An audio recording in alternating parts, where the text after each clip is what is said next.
The delegation that changed everything. The conference hall on Station Nexus 7 was built to impress. Its walls were made of transparent aluminum, showing the vast darkness of space beyond. Thousands of ships floated in the distance, each one representing a different species from across the galaxy. Today was supposed to be historic. Today, the Galactic Council would finally sign the Unity Accord, a peace treaty 50 years in the making.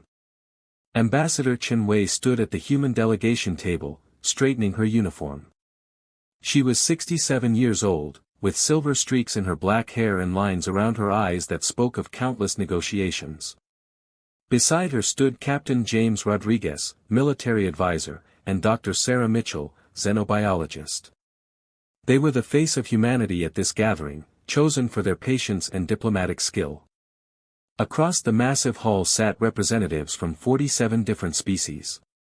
The Xinthians with their crystalline bodies that refracted light in rainbow patterns. The Krell, massive beings that looked like living stone. The Vex, who existed partly in another dimension and appeared as shifting shadows. And at the head table sat the Arbiters, the three species who had founded the Galactic Council 2,000 years ago. High Arbiter Thesic, a being whose species had mastered genetic perfection over millennia, rose to speak. His voice carried through the hall without technology, a ability his people had evolved naturally. Today we gather to end conflict. Today we unite under common law. No more wars. No more territorial disputes. We will share resources. We will share knowledge. We will finally have peace. The hall erupted in sounds that could barely be called applause. Different species had different ways of showing approval. Some hummed. Some clicked. Some released pleasant scents. The humans clapped their hands together in their traditional way. Ambassador Chen felt hope rising in her chest. Humanity had been part of the Galactic Council for only 30 years. They were the newcomers, the young species still learning the rules. This treaty would secure their place among the stars. It would guarantee trade routes, protection, and access to technologies that could transform human worlds. But then she read the fine print. Dr. Mitchell was the first to notice. She had been reviewing the treaty documents on her datapad when her face went pale. Ambassador, she whispered, her voice tight. Section 47, subsection 12. You need to see this. Chen took the datapad. Her eyes scanned the legal language, the carefully worded paragraphs that diplomats use to hide uncomfortable truths. Then she found it. Her hands began to shake. The treaty required all member species to submit to genetic standardization. Over the next 200 years, every species would be gradually modified to remove aggressive tendencies, territorial instincts, and what the document called primitive survival behaviors. In other words, they would be changed at the most fundamental level. Made peaceful. Made compliant. Made safe. This cannot be correct, Chen said, her voice still controlled. Captain Rodriguez, verify this translation. Rodriguez worked his own datapad, running the text through 3 different translation programs. Each one gave the same result. He looked up, and Chen saw anger in his eyes. Carefully controlled, professionally hidden, but definitely there. Translation is accurate, Ambassador. They want to edit our DNA. All of our DNA. Every human in existence. Chen stood slowly. Around the hall, other delegations were still celebrating. They had not reached that section yet. Or perhaps they had and accepted it. Perhaps their species did not care about being changed. Perhaps they thought peace was worth any price. But humanity cared. Humanity had spent its entire existence fighting to be free. Free from tyrants. Free from oppression. Free to choose their own path. And now, the galaxy was asking them to give up the very thing that made them human. Chen walked to the speaking platform. She did not ask for permission. She simply went. Her footsteps echoed in the suddenly quiet hall. Species that had been celebrating moments before now turned to stare. Humans were not scheduled to speak. Humans were supposed to sit quietly and sign the document like everyone else. High Arbiter Thesic frowned. Ambassador Chen, please return to your seat. We will have time for statements after the signing. No, Chen said simply. The word hung in the air like a gunshot. We will talk now. Thesic's perfect face showed something that might have been surprise. In 2,000 years of Galactic Council history, no one had ever interrupted an arbiter. Ambassador, you forget yourself. This is not how we conduct. You want to change us, Chen interrupted again. Her voice was not loud, but it carried. Every translation device in the hall broadcast her words. You want to reach into our genes and make us different. Make us peaceful. Make us safe. Make us something we are not. It is for the greater good, Thesic replied, his voice now cold. Violence has plagued this galaxy for too long. The Unity Accord will end it forever. All species must make sacrifices. Sacrifices? Chen felt her carefully maintained diplomatic mask beginning to crack. You call erasing what we are a sacrifice? You want to remove the parts of us that fight back when threatened. The parts that refuse to give up when things are hard. The parts that made us survive ice ages and plagues and wars and disasters that should have killed us. Another arbiter, Quinn Shaw of the Meridian Collective, spoke. Her species communicated through bioluminescent patterns on their skin. The translation came through mechanical. Humanity is young. You do not understand the cost of war. You have not seen civilizations burn. You have not watched billions die because species could not control their violent instincts. We have. We created this treaty to prevent such horrors. Then you created it wrong, Captain Rodriguez said, standing. He was a military man, not a diplomat, and his words were blunt. You cannot force people to be peaceful. Peace has to be chosen. And you are not asking us to choose. You are demanding we surrender who we are or leave the council. If that is what is required, Thesic said simply. Then yes. The hall erupted. Species shouted in their various languages. The Krell pounded their stone fists against tables. The Vex flickered in and out of reality, a sign of agitation. Some species seemed angry at the arbiters. Others seemed angry at humanity for disrupting the ceremony. Dr. Mitchell pulled up data on her datapad and projected it into the air for all to see. I have analyzed the genetic modifications specified in the treaty. Do you know what they would do? They would not just remove aggression. They would remove ambition. Curiosity. The drive to explore and question and push boundaries. They would make us content with whatever we are given. They would make us sheep. They would make you peaceful, Quinshaw corrected. They would make you safe. They would make us slaves, Chen said quietly. Slaves who smile and thank you for the chains. Thesic rose to his full height, which was considerable. His genetically perfect form seemed to glow with displeasure. Humanity has 10 minutes to decide. Sign the Unity Accord and join the future. Or refuse and face the consequences of standing alone. Chen looked at her delegation. Rodriguez met her eyes and shook his head slightly.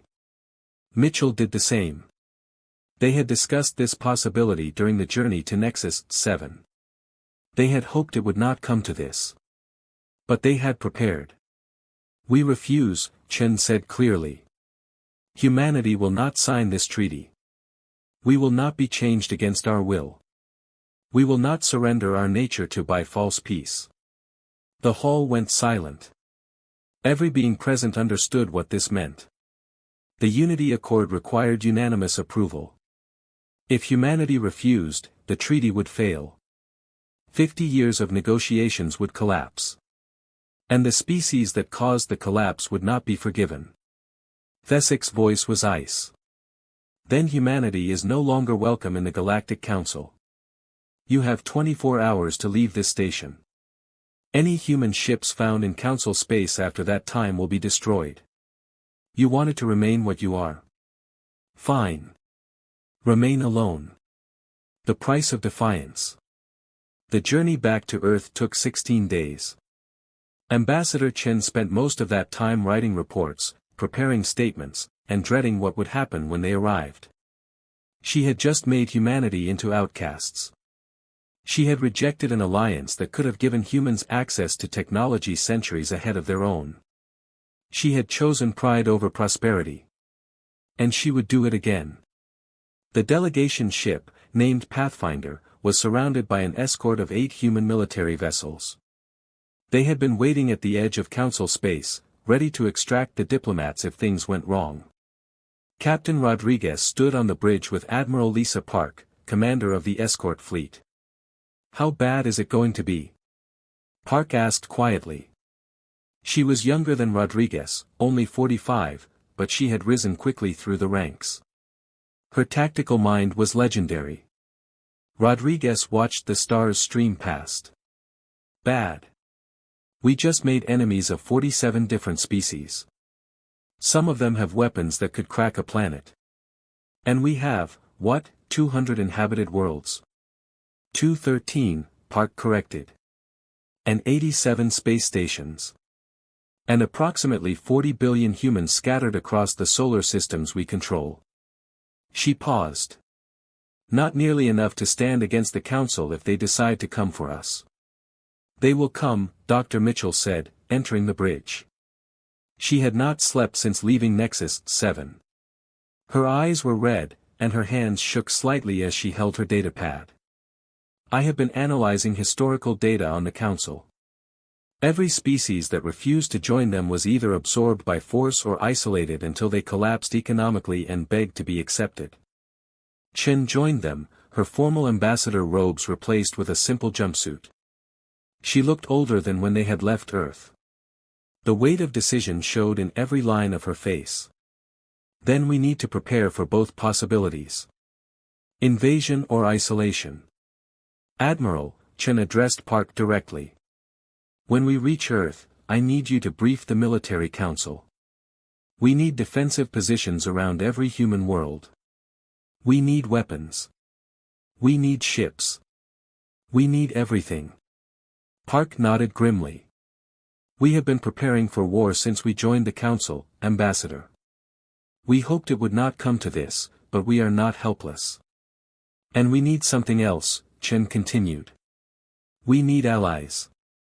The Council has 47 species, but there are hundreds of others who never joined. Species that the Council considers too primitive or too dangerous. We need to find them." Rodriguez raised an eyebrow. "You want to ally with species that the Council considers dangerous?" "I want to ally with species that value freedom," Chen corrected. "The Council offers safety and prosperity in exchange for control. There must be others who rejected that deal. We need to find them before the Council finds us." The Pathfinder arrived at Earth to find the planet in organized chaos. News of the delegation's refusal had reached home ahead of them. Governments were in emergency sessions. Military forces were mobilizing. And the common people? They were scared. Chen watched through the viewport as they approached. Earth looked so small from space. So vulnerable. Blue and green and beautiful and fragile. Home to 12 billion humans who had no idea their entire species had just been marked for destruction or subjugation. The landing at Geneva spaceport was silent. No celebration. No crowds. Just security personnel and government vehicles waiting to take them directly to the World Council chambers. Chen walked down the ramp and felt Earth's gravity pull at her. She had been in space for 3 months. Her body would need time to readjust. Inside the World Council chambers, 193 representatives waited. Every nation on Earth had sent someone. Every colony had sent a delegate. This was not a normal session. This was an emergency gathering of humanity's collective leadership. Secretary General William Morrison opened the session. He was 70 years old, gray-haired and tired, but his voice was strong. "Ambassador Chen. Please explain why you condemned our species to isolation and possible war." Chen stood at the center podium, feeling the weight of every eye in the room.